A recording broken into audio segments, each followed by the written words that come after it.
let's juice it and see what happens.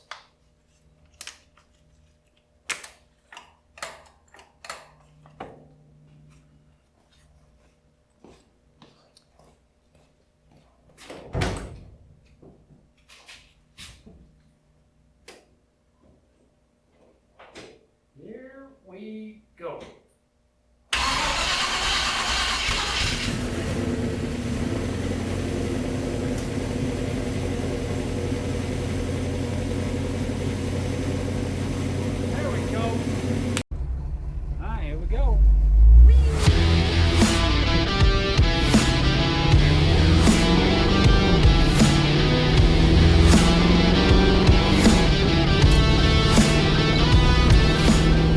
We are back, and today we're getting off the struggle bus. Hopefully we're getting off the struggle bus. So, spent a good bit of time tidying up some of the little stuff, and last time at the end of the video, I was certain that I was chasing a wiring gremlin around and thought I narrowed it down to the windshield wiper circuit off camera, and then I got on camera and I was like, yeah, look, here's what it's doing, and it didn't do it at all, and I was just completely baffled. And, well, after getting some sleep and coming back at it on another day, I discovered that sometime between when I found the problem initially and when I was trying to show the problem on camera, the fuse, I don't know if that's going to focus, for the wiper circuit popped, which would cause a short in that circuit to disappear. I don't feel crazy now because I was certain that there was a short in that circuit that I was seeing on the meter showing a continuity that shouldn't be there. It should have been an open loop, and I was measuring resistance, which meant that it was a short in there somewhere. And since the fuse popped, that would go away and make an open circuit. So that makes me really happy that I'm not totally crazy. There is a problem, and it is in the wiper circuit. And I feel a million times better about that, other than there's still a problem in that circuit. But we don't need that circuit to make the car run. And then today, after discovering that, I went through and I finished doing the wiring on here, and we got new battery cable, new ground, which is not connected right now. It's right here. Fresh new ground. We got I've got a bridge ground on the block from the head down to the bottom of the block, so we're grounded there. I've got a new chassis ground. The alternator's wired up. The temperature sensor, let me flip around over on the other side of the car. I got the temperature sensor sorted out. That was kind of a fiasco. I had to, the sensor that I got with the new gauge uses a real small thread, which is common in newer motors, not common in these older motors, so I had to use a reducer fitting to go from the large thread piece down to the small thread. What was that? Let's see. I had to go from the one in the block. Oh, you're not even looking at me. The threads in the block are half 14 NPT. The thread on the sensor is 1/8 27. So that was kind of a fiasco, but I ended up finding a brass fitting that went from the 1/2 inch down to the 1/8 inch and allowed that sensor to go right here in the side of the block where it's at. And I still got a decent bit of head clearance on the header, so got no concerns over that. I did have to fight with that a little bit to get that in there, but that's good. If I would have, if I pulled the header off, it would have been easier to get it in and then bolt the header back in, but I didn't want to do that. So I figured out how to get it in there with the header on.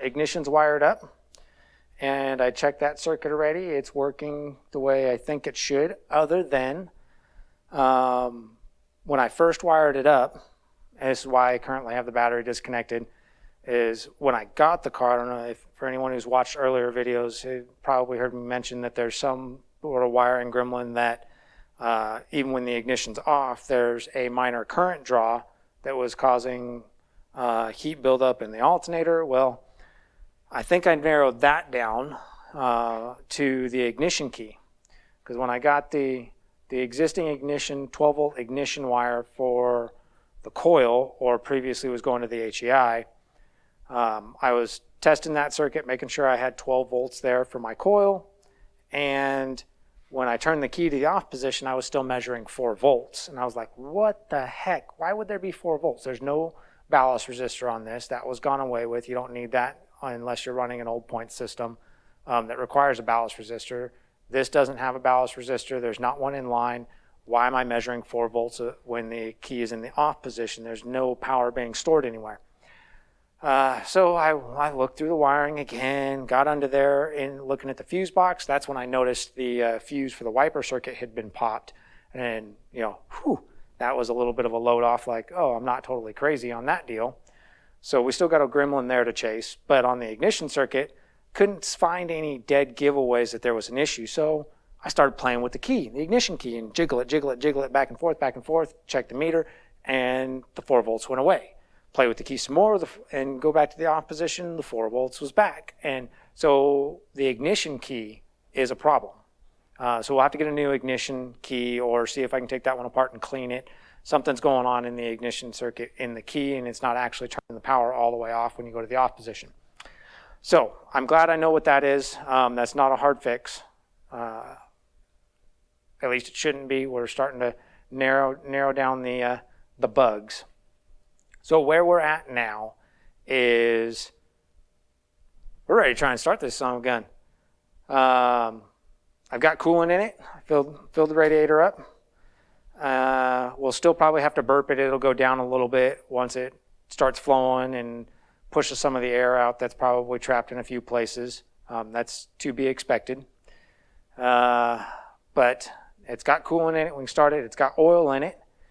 I already filled the rear float bowl with fuel. I still got to fill the front float bowl with fuel. And the reason to do that is so that you don't have to wait on the mechanical pump to get fuel pumped all the way up into the carburetor and then fill the carburetor up before you actually get a pump shot in there to get it to fire. So we're going to manually fill the float bowls. We're going to end up doing that through the vent tubes on there. That's a piece of cake. And then once we get that filled up, connect the battery, and we're going to hit it. I do have the fans disconnected right now power-wise just because I don't want to listen to them when I'm trying to hear what the motor's doing. It'll stay cool long enough that we won't need the fans going while we at least get it started up and do a timing check and make sure it's going. And hopefully everything starts up properly like it should and we have no bangs.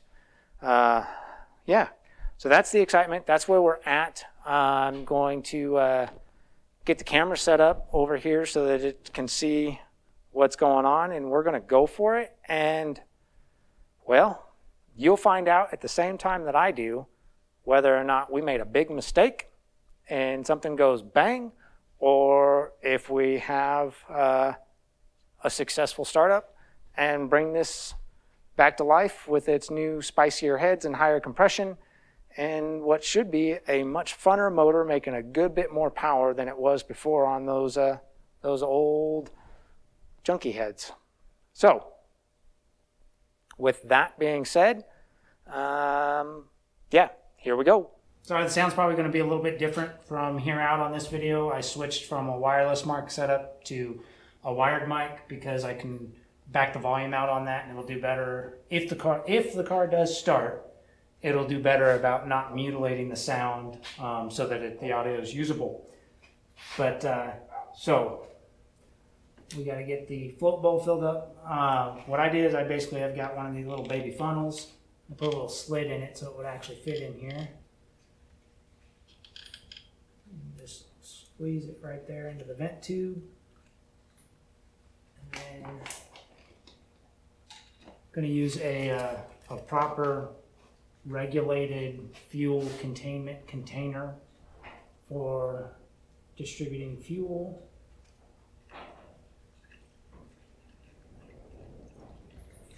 And I promise it's not leaking everywhere.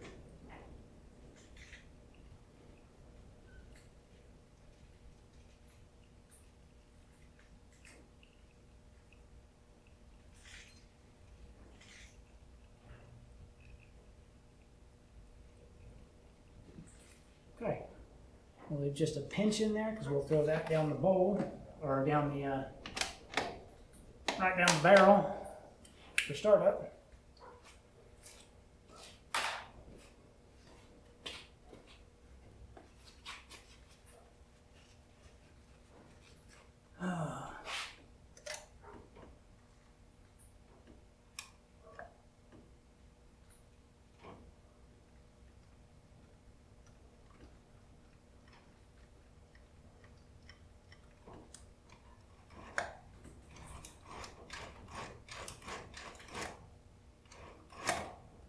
Maybe we don't have enough.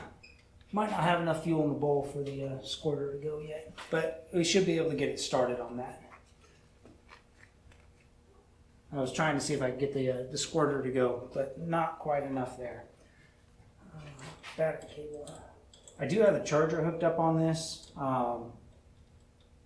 just because it's been a few weeks since it's run. So, whoa. Hey, no sparks when that connected. That's good. That means the circuit's off.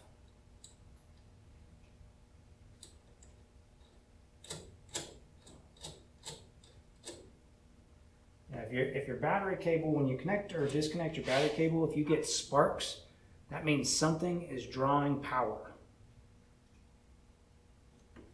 Okay, battery cable secure. Moment of truth. I do have a timing light out. It's not connected yet. We'll, I guess we should go ahead and connect that right now.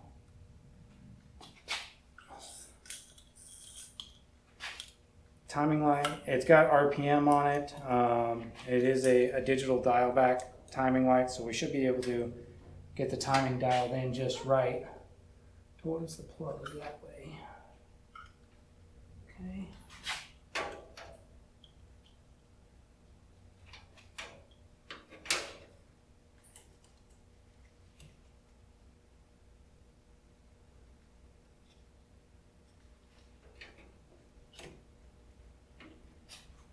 Okay, timing light's powered up.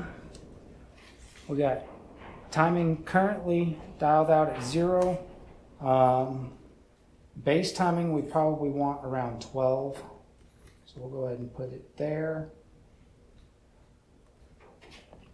The distributor that I'm running is a mechanical advance only. There is no vacuum advance. So all we got to worry about is getting the base timing set right. Initially, I'm going to start with 12, see how much swing the distributor has, and then we'll adjust from there. We'll probably have to go up to somewhere around 15 so that the distributor's in the right place, but I don't remember how much swing is in this distributor. So we'll start fairly mild, something that should at least get us up and going. I've got it eyeballed into place right. I double checked my TDC. At this point, we are ready to hit the key. Hold your breath, because here we go.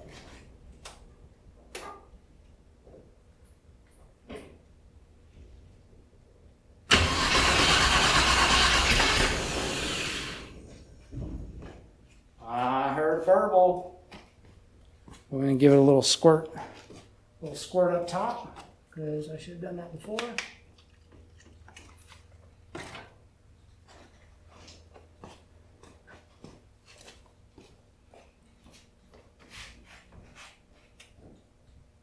Round 2.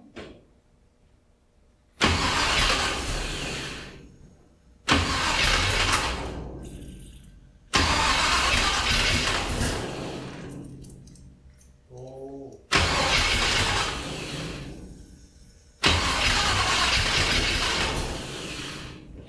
She's right there. She's right there. I'm going to give it just a little bit different on the timing. Might have missed just a little bit eyeballing it. Ooh, we got a fuel leak. Well, son of a gun. I guess we should probably take care of that. All right, hold on.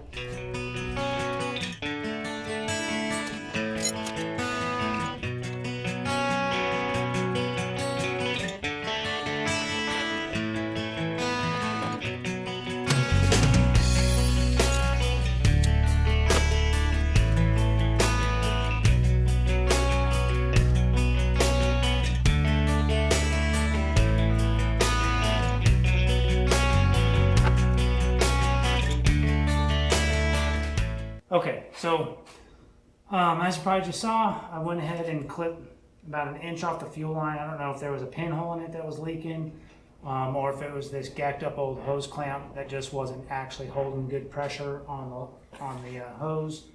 But we're cut back, fresh hose clamp. Yeah, we'll go ahead. Let's do it again. Let's see what we got.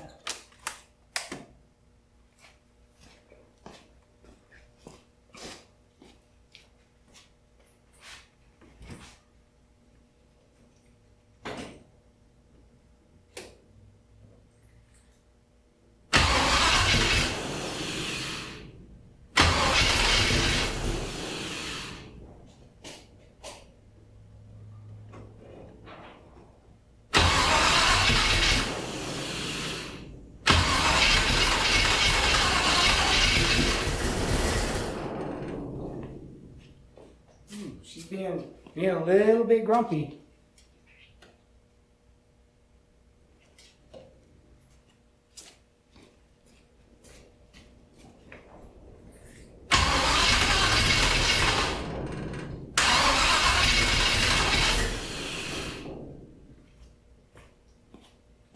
Maybe we're going the wrong way with the timing. Maybe it wants a little bit less.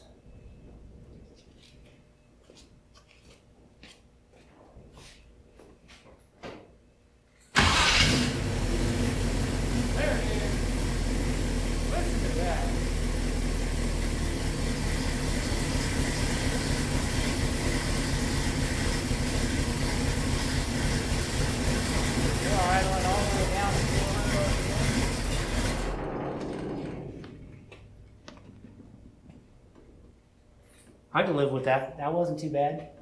Let's throw just a little more at it there. We're going to bring the idle up. So to do that, I'll open the throttle just a pinch. Give it a half turn.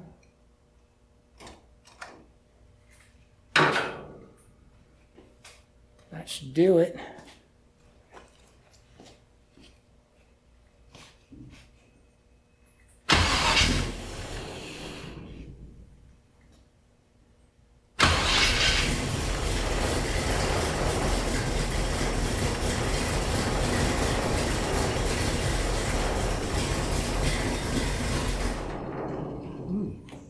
Being a little bit grumpy.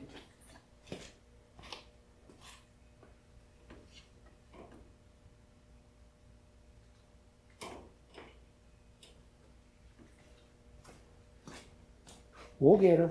We'll get her.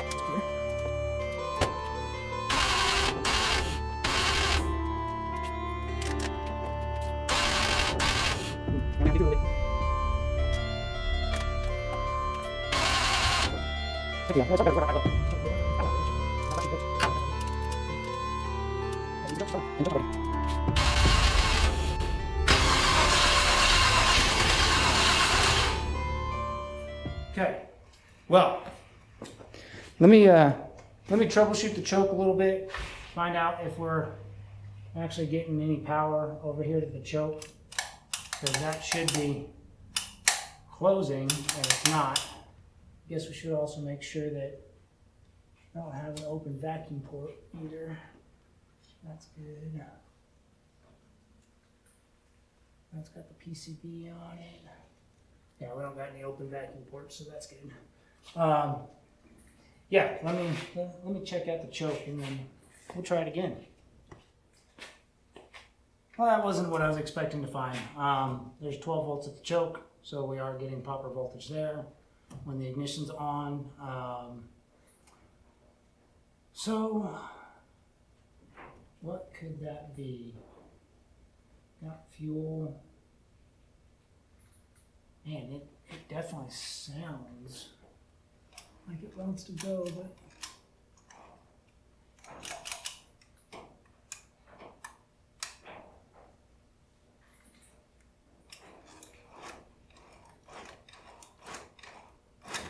yeah, I think I got a carburetor problem.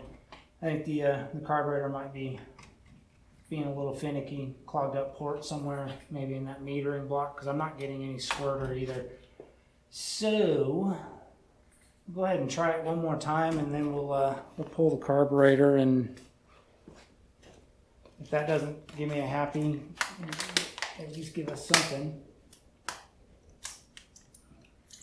We'll pull the carburetor and give her a clean out, put it back on there.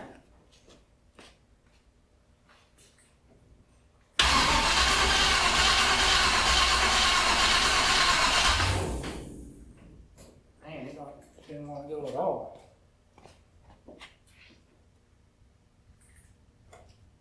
Big swing.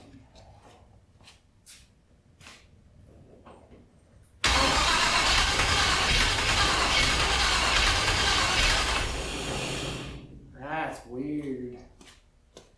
And just seems like it likes this direction, so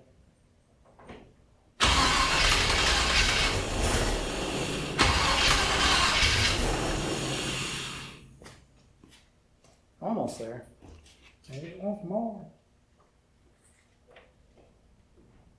I have to adjust my plug wires if it's got to go much further than that.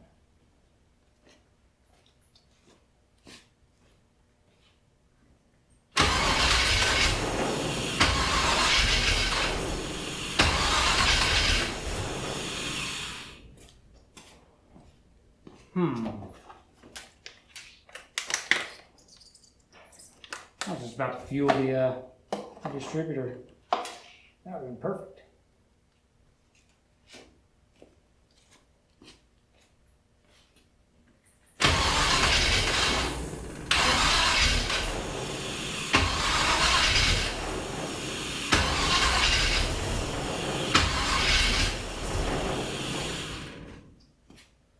Right there in that neighborhood.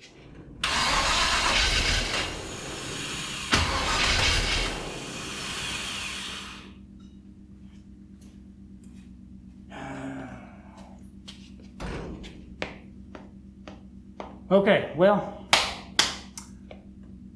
some victory. I mean, it's making motor noises, just not all the right ones yet. I think I'm gonna pull the carburetor and do a quick clean out on it, make sure that it's doing what it's supposed to, which I don't think it is because the squirter's not giving me any squirt when I hit the accelerator pump. So I think the carburetor's gummed up, which is probably only a part of the issue. And I'll also check my plug wire positions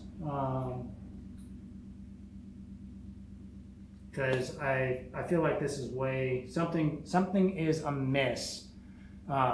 Number one plug wire, which is this guy right here.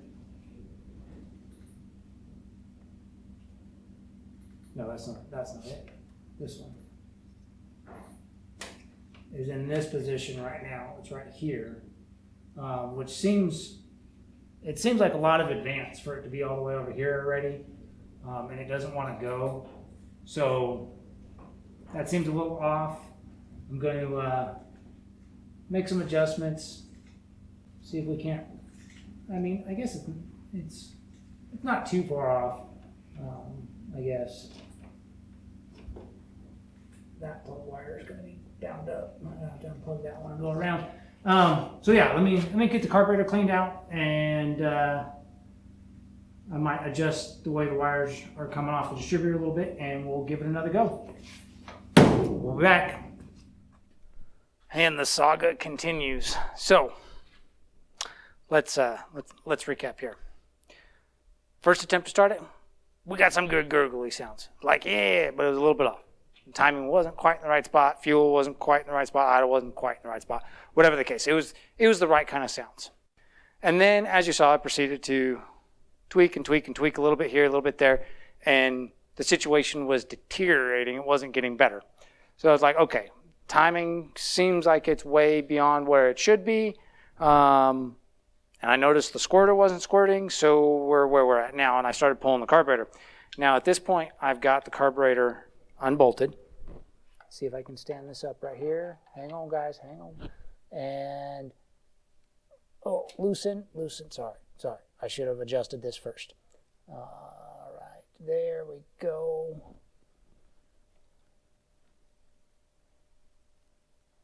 Yeah, okay.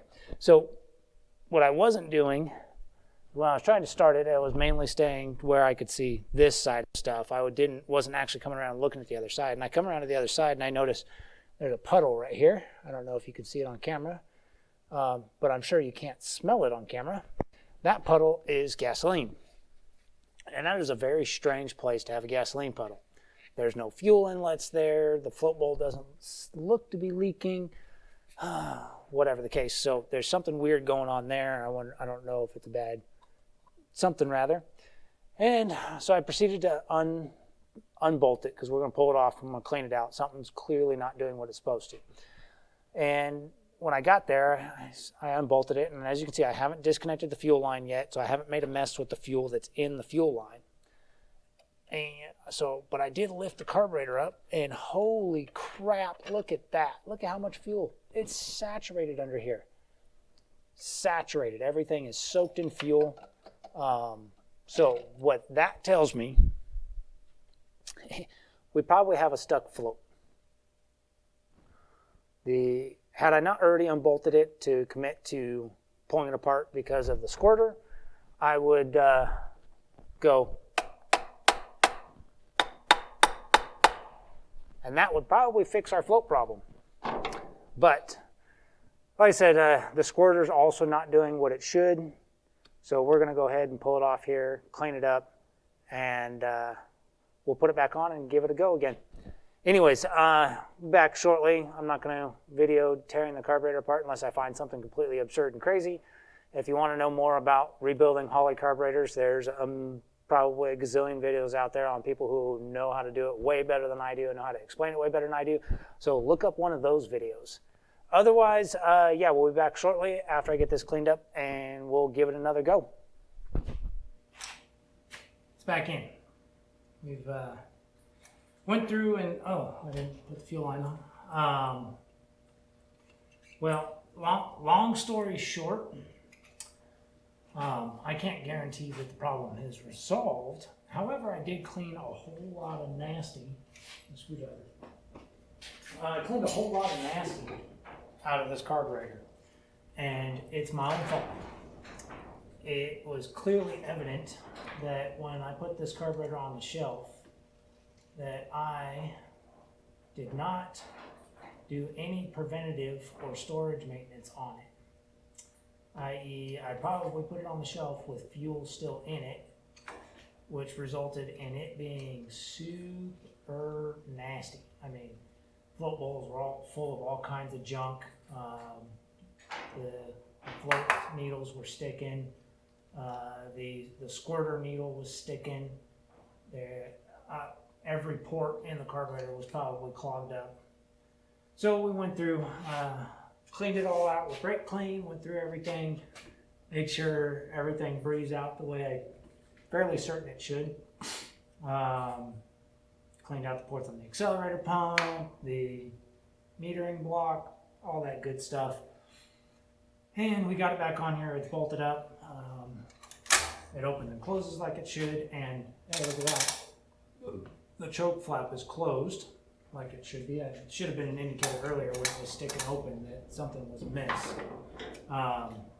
So hopefully we're ready to make some good engine sounds. I moved one spark plug wire. This boot back here was coming off the back. Now it's coming up this way. That way we have cleaner adjustment on our distributor. Number one, this one here, is right here right now, which might be a little retarded. We'll go right about there. That's probably about right. And let's give it a go. I'm ready for some engine sounds. I'm ready for some victory. I didn't prime the float bowls this time. because clearly the fuel pump is working, because it pumps fuel everywhere, which means we're probably a little bit flooded, but hopefully some of that evaporated. We'll just throw a little bit of primer fuel up in there, and we're just gonna hope it works. And fire in the hole. Ooh, so close.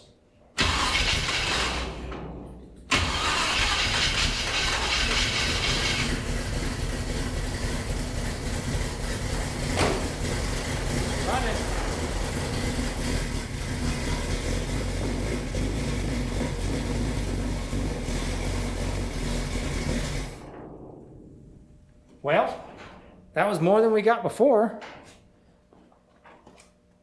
It was definitely more than we got before.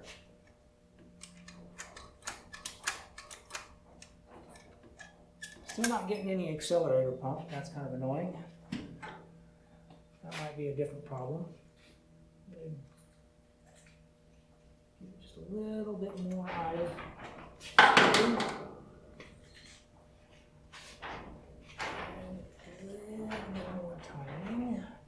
All right, it's gonna work.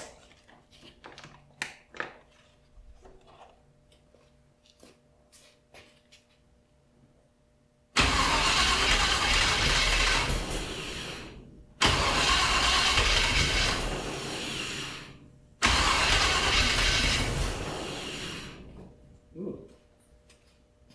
Maybe it's not gonna work.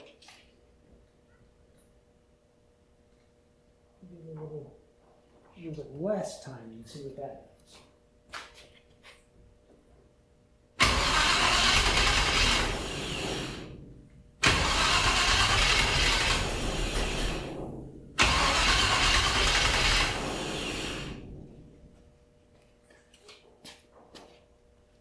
I really want this to run today. We could just get it to idle long enough to get a time light on it. We know where we're at. One's there. They're going that way.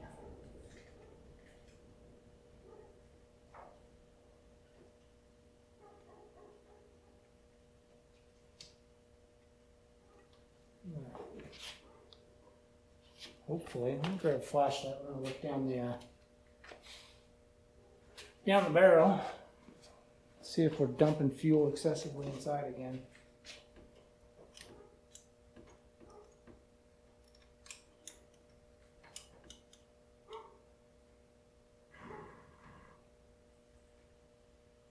It's a little wet down there.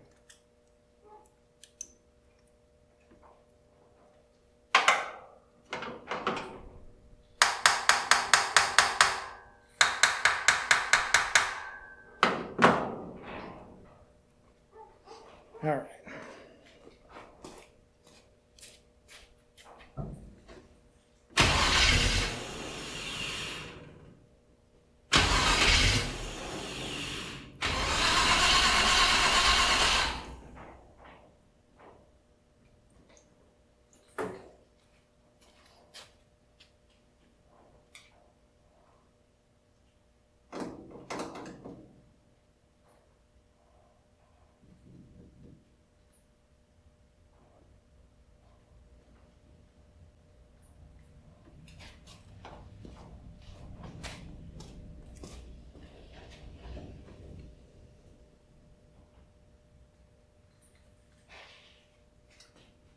Okay, so we got a problem. Fuel's coming out over here again somewhere, and I don't know why that is happening, but it's definitely contributing to whatever this problem is.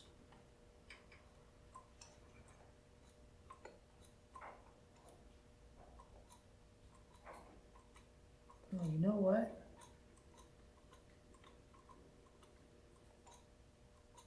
Something's not right. The secondary, I don't think the secondaries can open. Oh no, they can.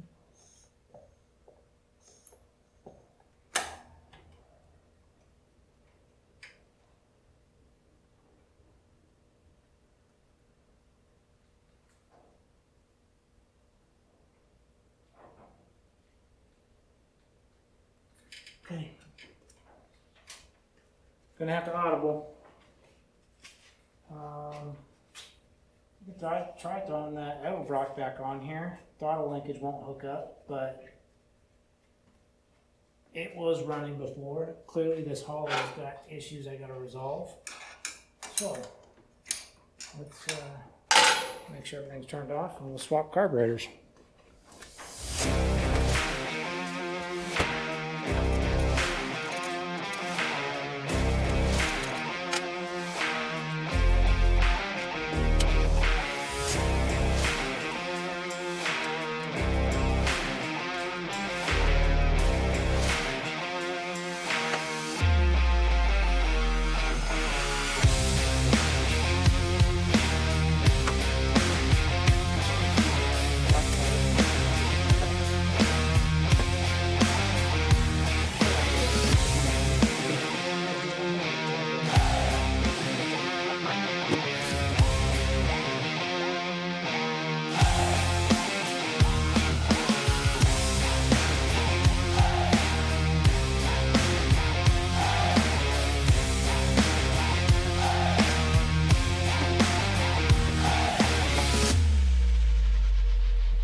Okay, we're still filming. Do we have battery still? Yeah, we still got battery. Okay, so something's up with the Holly, my shelf carburetor, and I don't have an actual rebuild kit on hand, so I can't replace any of the internal gaskets, and it's dumping excessive amounts of fuel, something's sticking, not doing what it's supposed to. It needs a proper overhaul.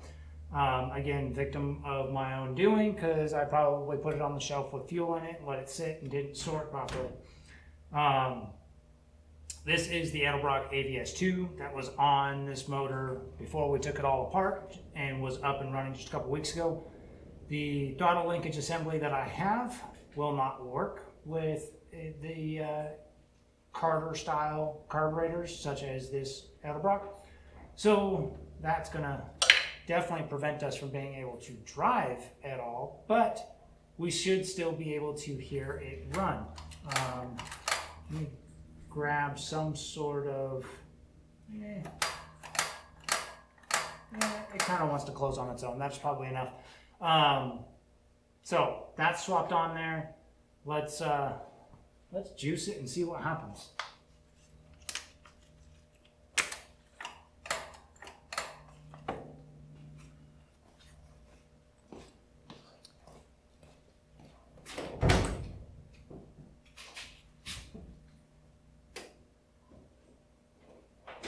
Here we go.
Plenty of oil pressure. It's up around 65 or so on oil pressure. A little bit of smoke that's coming out of here. That's probably from oil that's been built up away. We do have a little bit of a kick in the valve tank, but I was going to have to adjust those rockers again once we try to keep cycle on it. That doesn't sound like anything crazy. The idle is pretty smooth. We're idling at about 950 right now.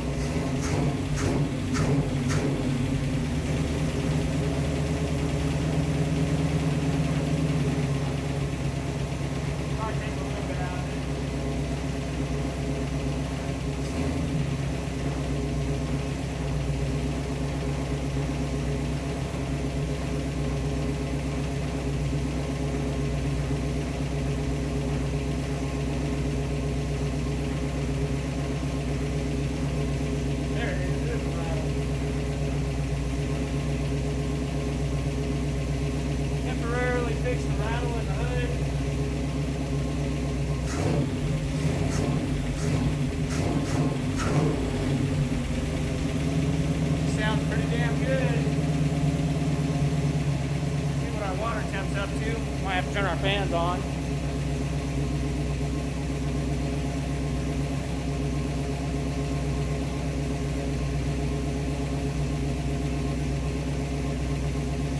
Looks like we're charging. I'm sure.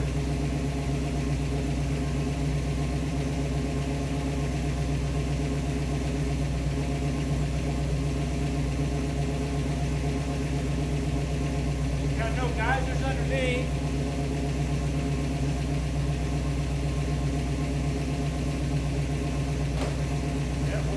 We're charging.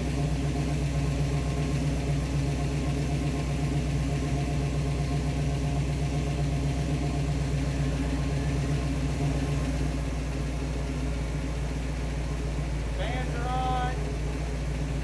Idling at 870.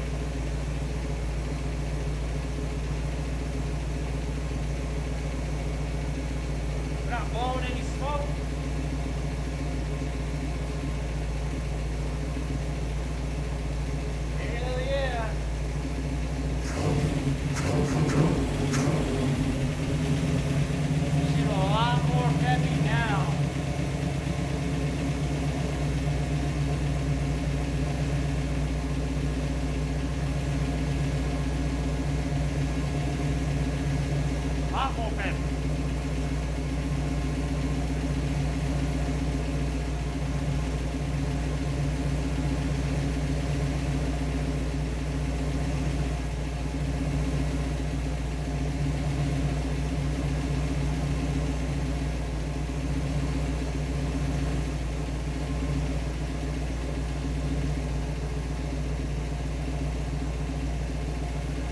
We got 13 degrees of timing at idle. I'm going to bring it up, see what we got. It's 2,500 RPM.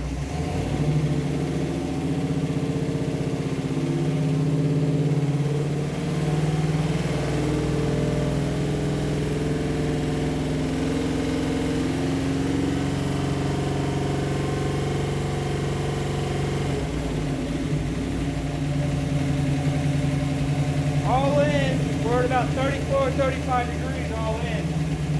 Right on the money.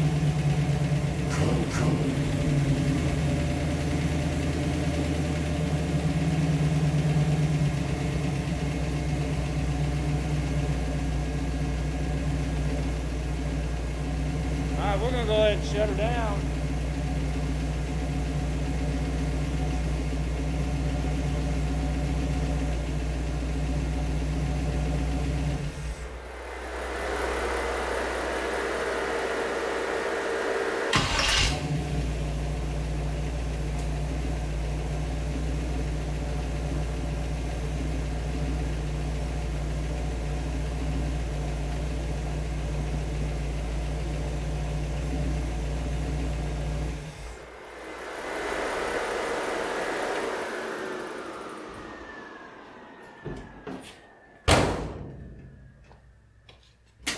How about them apples? The Holy carburetor was just giving us a fuss. But, I mean, I did have the bottom of the shop door open, and it's a little bit fumey in here now after running it, which I expected. But it runs. It sounds good. We got a little bit of a lifter tick up top to take care of. Valve adjustment. We'll let a little bit of heat out of it first before we mess with that. It does look like the water neck didn't quite seal right. That's kind of unfortunate. It means I'm gonna make another coolant mess. I love coolant messes. So, lesson learned here. Store your carburetors properly if you're going to put them on the shelf. Clean them out. Make sure there's no fuel in them. Otherwise, when you go to reuse them again, they're just going to kick you in the butt. That simple. Unfortunately, we can't take it for a dress drive. The throttle linkage is going to be a new problem now. Either got to rebuild the Holly and get that working so I can use this throttle linkage, which the gas pedal is still a problem, so I got to figure that out. I'm been looking at options there, but yeah, it's alive. That's a win all on its own. So until next time, which hopefully we're out driving the car. I don't exactly know what the next video is going to be, but until next time. Don't let the struggle bus hold you down. If it's fighting you, step away for a day, come back on another day, and what might have been a big problem just ended up being something stupid and small. Or if you think you're crazy and then you come back later and you look at it and you go, oh, you know what, I'm not crazy. Here's what it is. So stay with it. Don't let the struggle bus kick your ass, because what you get in the end is always going to be worth it. Have a good one.